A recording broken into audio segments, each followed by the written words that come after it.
Forward na tayo. Thank you so much. Ayan. And now, take a seat. You may now sit. And now, let's proceed for the 7 candles.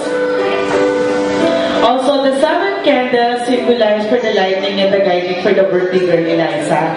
So, ang kandilang ito ay sumisimbolo, syempre, na i-guide po natin. Ayan, hanggang sa kanyang paglaki. At syempre, for these 7 candles, you can give your message para kay Eliza. And now, sundihan natin ang unang kandila. And now, let's call on for the first candle. It's Abba. Palapakan naman natin si Abba. Let's proceed.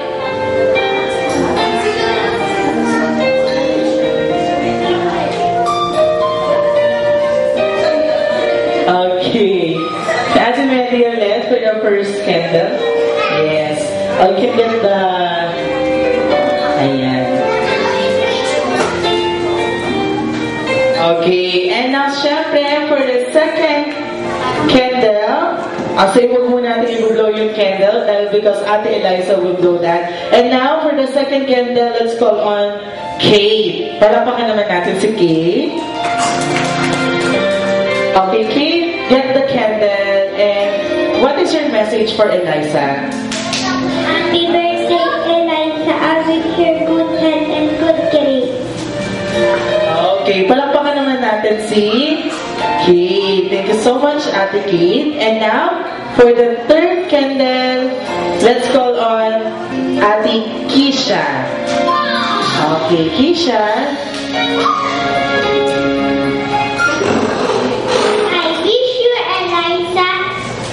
Good health and success in your studies. Thank you. Palakpakan naman natin si Keisha, ladies and gentlemen. Ayan. And now, let's call on for the fourth candle.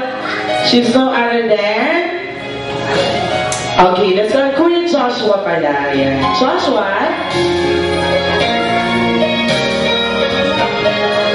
He's here. Joshua.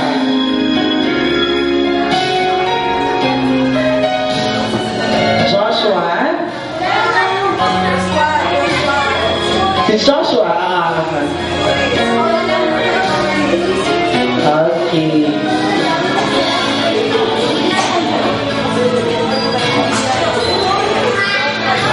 Joshua Julie.